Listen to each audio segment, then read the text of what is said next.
This Week in Economics on the 4th of May 2014. The first report we have of May, the big news, of course, this week was the annual stockholders meeting in Omaha, Nebraska. The Berkshire-Hathaway organization, led by one Warren Buffett, had its annual meeting, and as we are putting the recording together for this particular broadcast, it is going on right now, and we'll go to Omaha, Nebraska, and bring some of the high points off. Will be no doubt the points of the day. We'll start at the present time here. Some of the questions that were asked. I think this question is about 1:15. It's about 3:30 Eastern time now. On the Heinz 50 ownership deals, including results, could be meaningful to BRK's earnings. What is Heinz earning point? Warren Buffett. Heinz will be filing its own 10Qs. The first quarter will be about due now. You will get to see the Heinz figures. Heinz was actually a very reasonably run food company with 15% pre-tax margins for many years. I would invite you to look quarter by quarter and think of the margin for Heinz will be significantly improved from those historical figures. They have just reconstructed the business model, and I think the brand, which are all important, are as strong as ever. It was Warren Buffett's answer there. And another question, expand on how you think about comparing investment opportunities. You haven't been afraid to make single positions a larger portion of your portfolio. Coke. Could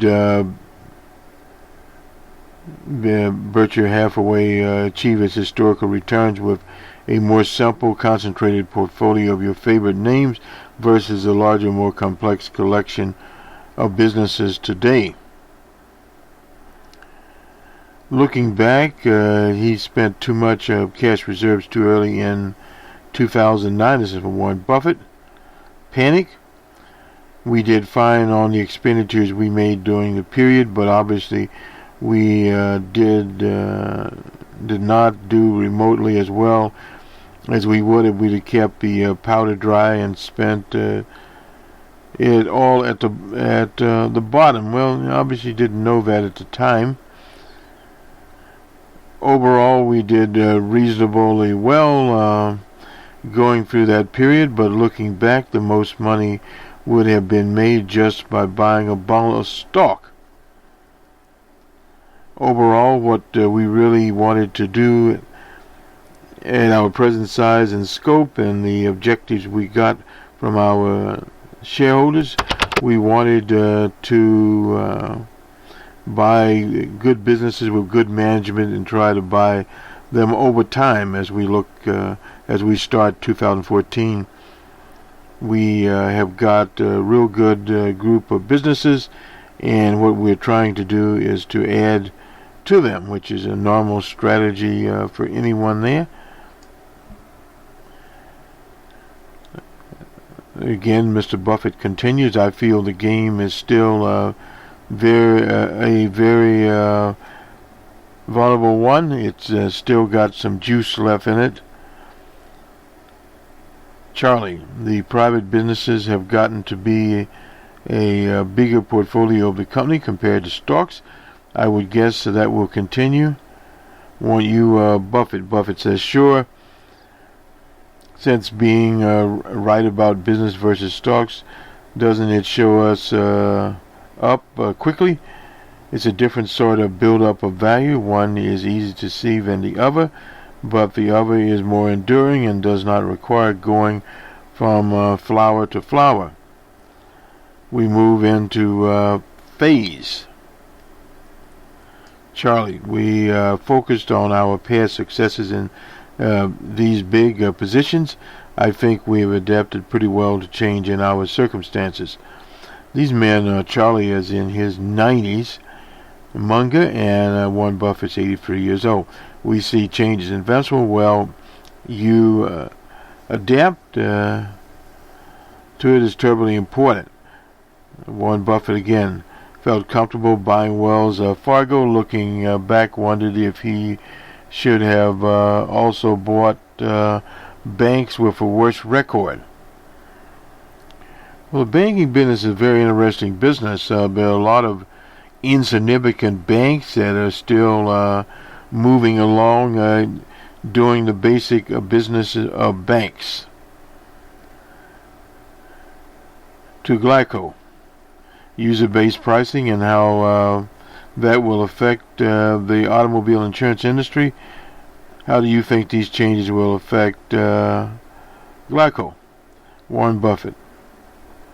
Say even if the future is changing, he will not sell Glyco user-based pricing, such as at Progressive. There is no question that knowing how customers drive and how they use their cars is a valuable input to addressing the proper premium to people. The insurance is always about evaluating the propensity of loss to establish the proper premium. Say it's easier with life insurance, a joke that a 90-year-old man is more likely to die. Even at 83, they are likely to die more than a 20-year-old. Well, it's basically true. Progressive is trying to better know the propensity of that particular driver to be in an accident. In other words, if the driver drives a racing car, sporting car, probably more apt to be there. And also if he's 90 years old. We think we have a pretty good system, and so far that's proven correct. I feel very, very good about Glyco. This is management, the ability to do that. Warren Buffett has always talked about that. The self-driving car, that is a real threat to the auto insurance industry. If it reduces accidents, it will be very good for society, very bad for auto insurers. It would not cause us to be thinking for 1 second about selling Glyco. Charlie remembers a presentation 30 years ago about a movie on demand at home. He thinks self-driving cars also might take quite a while. Well, he's a little bit wrong about that. Self-driving cars are coming up pretty fast. Question, given the number of quality family-owned businesses internationally, why are you investing more capital outside outside the region? Warren Buffett, they have no feeling rather than doing something here. We have no feeling, I'm sorry. We have not had as much luck getting on the radar screen of the owners around the world as we have in the U.S. Our best bet is to buy businesses from an owner or a family. He thinks most U.S. businesses think of them and would prefer them. In other words, he's not going around the borders. Question from somebody in San Francisco. In the past, Buffett has advised people working within their circle of competence. How does one figure out what one's circle of confidence is? Warren Buffett. He and Charlie have been good at identifying the parameters of their circle of competence. Warren has gone outside in the retail more than in other areas. It's easy to think you understand retail.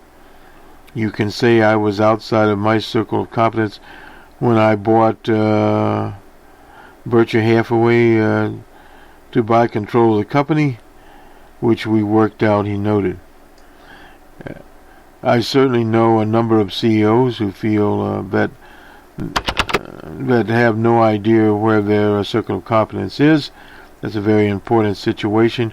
We've got a number of managers, I think, that are terrified at it. They really know the game and they are playing to win. Ultimately was Miss B at the Furniture Mart. She told me she did not want stock out of the deal. She knew lots about what to do with cash. And we'll do a couple of more of these. Would still go into an investment business, would learn from the experts. If he got interested in the coal business, would talk to a coal CEO. Let me get the question here from somebody in New Jersey. I really connect with the idea of not investing in industries you fully don't understand, but the concept of entrepreneurship is synonymous with technology today. If Warren Buffett was 23 years old, what non-tech industries would he start a business in? They felt a fellow from Omaha who looked like me couldn't be harmful. They also seen me that I would ask them if they had to put all of their money into a coal company, but their own, and go away for 10 years. Which one would it be, and why? If you had to sell short in one coal company, why would you be not? Which would you be in not?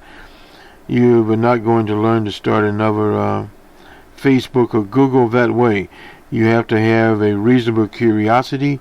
You can't do it because you are mother telling you, your mother is telling you to.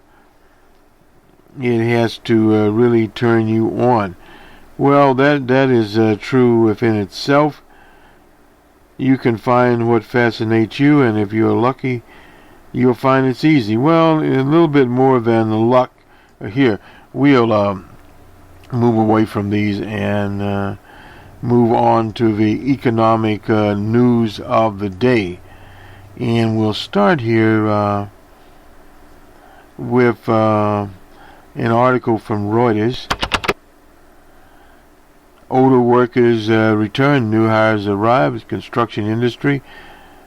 The basic takeaway here is they looked at the construction industry, and they're talking to David Kilm, Southern California construction type. He went from 40 construction workers to 4. Some returned evidently to El Salvador and to Mexico. Several left the state to find work in poultry and chicken factories in the Midwest. Basically what has happened here is construction workers, 6 years is a long time, have went into other industrial circles, literally.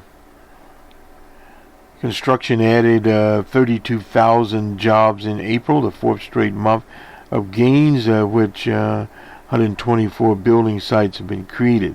The gains were part of an unexpected bright job performance. Well, inclement weather conditions pinned a lot of this up, and when you have that, you'll have very unusual numbers. That's what happened with the overall job situation. We'll get to it in just a second here. 288,000. The rate of redundancies or unemployment dropped to 6.3%. Nothing significant there. Was 6.12%. The construction industry was obliterated in the wake of the housing crisis. 8.2 million jobs lost during the Great Recession. 2.3 million were in construction. Well, that's really not unusual. In 2012, 7.7 million construction jobs. By 2011, the number was 5.4 million. Now it's back up to 6 million, and that's not bad at all, given the restraints of this particular economy. And this is one of the things the Federal Reserve is grappling with. Chairman Dr. Yellen has talked about it, is that the economy is not performing as one would expect. But that is only based upon if you expect it to perform as perhaps it did in the 80s and in the 90s. That will not happen. This is 2014. There are different objective conditions going on. And this is one of the big problems that economists have and their models. They are off. They're getting better, but the performance as far as the rate of unemployment, yes, dropping there, but people also dropping out of the workforce. But that is a normal situation. It's just that we have better communication today, no doubt about it, better models, and we see it. At one time, this data was literally to be had by pencil and pen, and using Western Union to get it from point A to point B, or perhaps the radio. But now it's instantaneous, it's out there, and all these statistics are floating around. And also at the same time, and this is one of the things to remember about how we got to where we are, a political climate in the country that was completely polarized. One particular party, the Republicans, said through their leadership, Boehner in the House and McConnell in the Senate, that they were not there. This was in 2009, 2010, 2009, coming up on the 2010 election, to give President Obama an easy track. They were into obstructionism. Well, the obstructionism itself played upon the economy that in 2008 was in a depression. As it came out of the depression, this pessimism, not only from the right-wing political parties in the U.S., but also from the major media. And thus it left the consumer and business, particularly the smaller businesses, 40 business, etc., to dampen their demand. Demand was dampened for them. Let's just say, let's get this right. So when you have a demand problem, and this is one of the big debates as to how the White House was quote-unquote spinning this. I can recall Dr. Riemer, who was the economic advisor at the time, was asked about a demand problem. She said they did not have one. Well, this was just spin. There was an actual demand problem out there. Anytime you have a depression, you have a demand problem. That is a foregone conclusion. Let's get these numbers here from the Bureau of Labor Statistics, I believe. This is where we are going here. This is a summarization, Bureau of Labor Statistics, and I'll just read this. Total non-farm payroll employment rose. We already gave it the 288 there, and you have to have over 200,000, preferably about 300,000, to make an impact. Employment gains were widespread, led by job growth in professional, business services, retail, trade, food services, drinking places, and construction. This is a household survey here. The unemployment rate, of course, dropped from 6.7 to 6.3, and the number of unemployed persons at 9.8 million. That decreased by 733,000. Both measurements have shown little movement over the prior 4 months.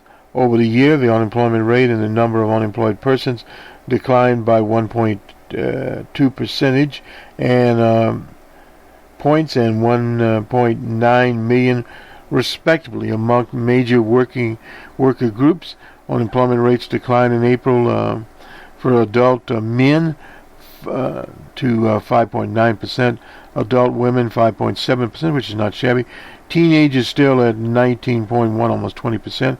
Whites were at 5.3, African Americans at 11.6, Latinos at 7.3. The jobless rate for Asians was 5.7%, and that wasn't seasonally adjusted. It normally is not. The number of unemployed reentrants and new entrants declined by 417,000 and 126,000 respectively. Reentrants are people who previously worked but not in the workforce prior to the beginning of their job search. New entrants are persons who never worked The number of job losers and people who complete temporary jobs decreased by 253,000 to 5.2 million. The number of long-term unemployed, those jobless for 27 weeks or more, declined by 287,000 to 3.5 million. Now remember, that's only 27 weeks. People have been unemployed longer than that. They've got problems. And we go to the other number. Over the past 12 months, the number of long-term unemployed has decreased by 908,000. The civilian labor force dropped by 806,000 in April, following an increase of 503,000 in March. The labor force participation rate fell 0.4% to 62.8% in April. Participation rate has showed no clear trend in the recent months, and currently is the same it was past October. The employment population ratio not changed over the month at 58.9%. There's little change there. The number of persons employed part-time for economic reasons, sometimes referred to as the involuntary part-time workers, was little changed at 7.5 million in April. Those individuals were working part-time because they couldn't find full-time employment. 2.2 million persons were marginally attached as a labor force, down slightly from a year ago. That's not the data there is not seasonally adjusted. These are individuals that were in the labor, not in the labor force, wanted or were available for work, and have looked for jobs sometime in the past 12 months. They were not counted as unemployed because they had not searched for work in the preceding 4 weeks. Now, these are some of the things you have to take into consideration when you look at these various figures. The marginally attached, there were 783,000 discouraged workers in April, little change from a year ago. The remaining, 1.4 million persons marginally attached to the labor force in April have not searched for work. Now, the search for work goes through the U.S. Job Service, which is offered by various states. Non-farm payroll employment increased by, we've given that one 288,000. Job growth averaged 190,000 per month over the last 12 months. Now, if you look at this average, we talked about the need for at least 250 to 300,000, and you can see it's a little bit short of that. The professional business types added 75,000 jobs. Employment in this industry has increased an average of 55,000 per month. In April, employment growth continued in the temporary services industry, 24,000 there. In the management of companies and enterprises, 12,000, not very many. In computer design and related services, 9,000. Retail employment rose by 35,000 there, getting ready for the new spring, whatever. Within retail trade, job growth over the month occurred in food and beverage stores, 9,000 there. General merchandising, 8,000. Motor vehicles and parts dealers, 6,000. You have more of those in the spring and summer than you have in the winter. Merchandise stores, 8,000. Well, we already gave it. Electronics and appliances stores, of course, lost those. They were in the Santa Claus season, 11,000 there. Wholesale trade added 16,000 over the month and has added 126,000 jobs over the year. Employment in food service, drink places, they always pick up also as the weather picks up. It has been a bit stubborn in many places. Baseball games have been rained out right and left from Minnesota to New York. 33,000 there. Employment in construction by 32,000 with job growth in heavy and civil engineering construction. 11,000 residential buildings, 7,000. The shift has went to apartments basically from residential. Construction added 189,000 jobs over the past year. Almost 3/4 of the gain occurred in the past 6 months to the healthcare industry, an industry that many of the right-wing pundits said that would decrease under Obamacare. They added 18,000 jobs, about in line with the 12-month average of 17,000. That is good. Mining, 10,000 jobs in April, most of the gains in supportive activity for mining, 7,000 there. Incidentally, a champion of mining passed away today, Jim Oberstar. He was from the Iron Range of the Midwest state of Minnesota. The work week for all workers on private non-farm payroll was unchanged at 34.5 hours per week. The manufacturing work week decreased by 0.2 of an hour to 40.8. Part of the thing, if there's built-in overtime, they obviously are not hiring as they hire less built-in overtime. The average work week for production non-supervisory workers was 33.7%. That is now sort of the norm for a full-time worker, above 30%. $24.31 was the average unchanged of there. And in April, production non-supervisory workers edged up 3 cents to $20.50. The change in non-farm payroll from February was revised from 197,000 to 222,000. That's a good sign.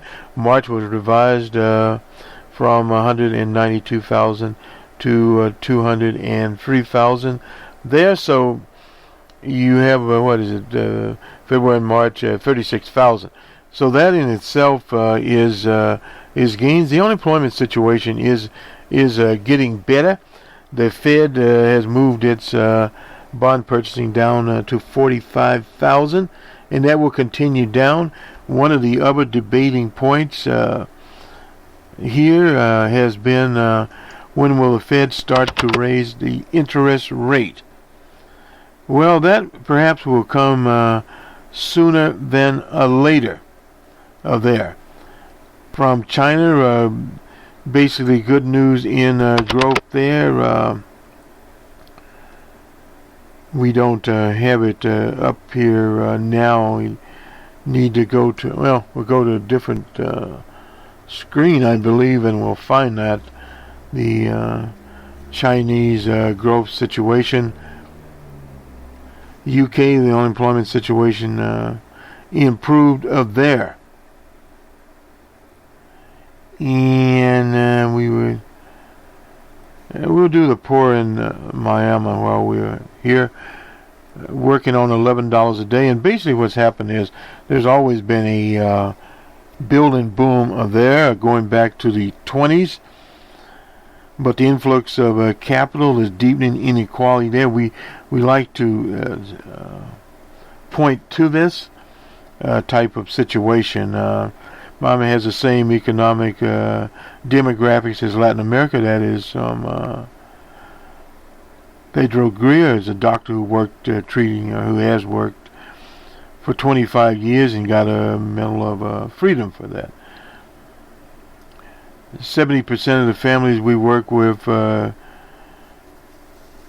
in less than $25,000 a year, and that is in that. The influx of this money has 50 high rises going up. That money is from Venezuela. That's why you have economic problems there, and from Hong Kong and Argentina. So that will continue. Flight of capital there in that particular area has been a continual situation for a very, very long time. And we were hoping to get the China numbers here, but I guess we won't get them. But anyway, you can't have everything. But China is growing, and they are shifting from their export model to a consumer model. And that was something that was debated in the late 70s, early 80s here in the U.S. when manufacturing started to phase out and industry went to a consumer model. In other words, manufacturing would disappear, and not entirely, but more or less disappear. So thus, you had the emphasis then on the consumer sector through sales. Let me just do the Eurozone while we're here. Unemployment rate remains at 11.8. This is in the Eurozone there. And number of unemployed in the areas have gradually fallen since that. And this is from the European Central Bank. Austria has the lowest rate at 4.9%. Spain at 25.3%. You can see where the Europeans are. The economies there are very weak, and this is one of the reasons also the U.S. economy itself remains weak. Let's do the numbers, and then we'll go to a little bit of the sight and sounds at the Berkshire-Hathaway meeting in Omaha, Nebraska. Let's do the numbers here. They're Friday unless otherwise noted, and we'll start here with the FTSE at 13.55. In Frankfurt, the DAX was down 47.21.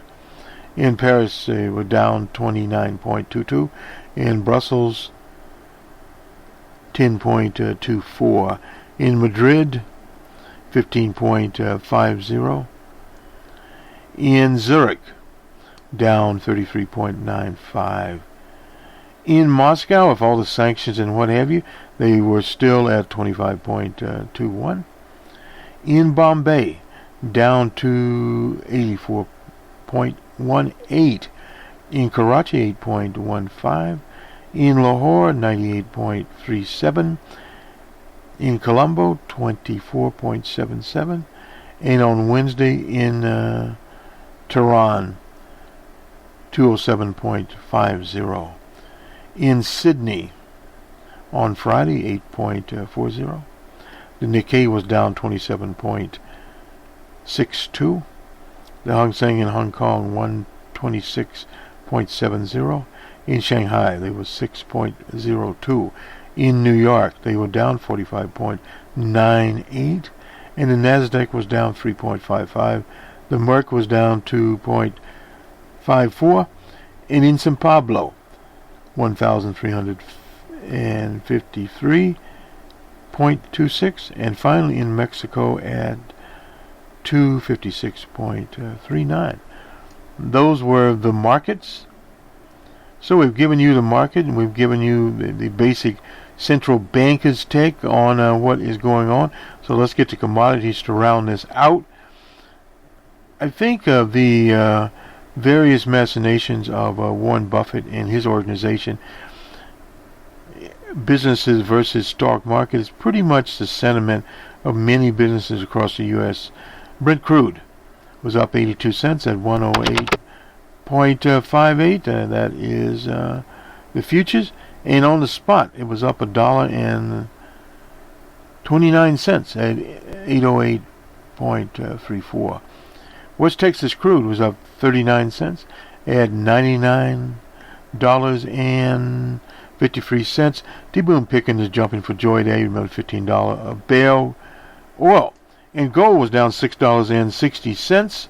This is Dubai gold, $1,297.40.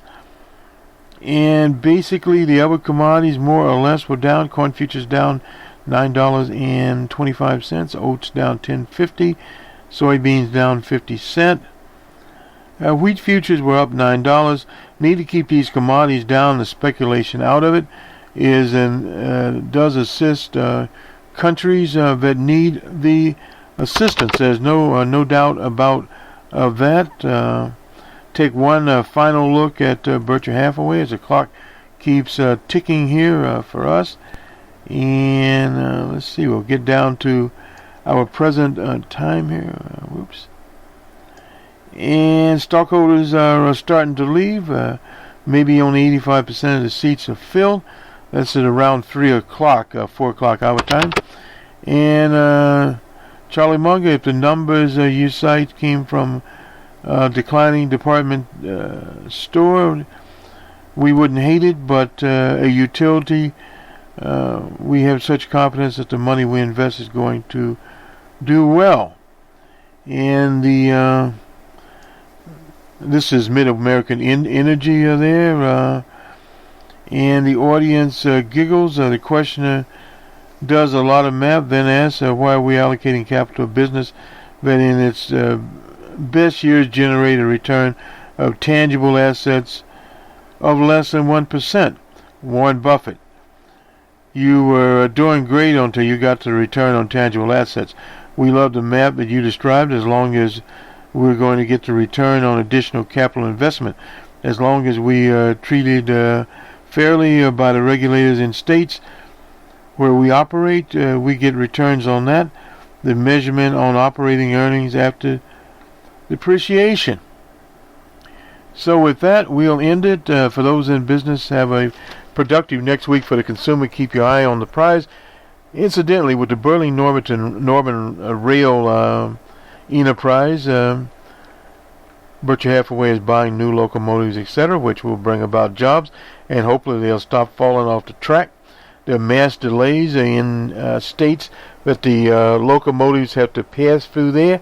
We get sidetracked with Keystone, but as Mr. Buffett says, had very little effect on him because he's basically into hauling the oil down the proverbial rail track, and he's making a lot of money off of that. You have to understand that the rail traffic has increased so much that he's not only buying new locomotives, he is repairing old locomotives, has more business than he's ever had. And also with Mid-American, he's in the wind business as much as they will let him get into it. So he has his, my friend in Steel City, Nebraska was talking about around her particular area, there are those ugly windmills. Now, not all of them are owned by Mid-American, but there are about 7 energy companies in that area. They're doing everything from the pipeline maintenance, which is already there, to the wind. The loser in this is coal, no doubt about it. Nonetheless, good day. That's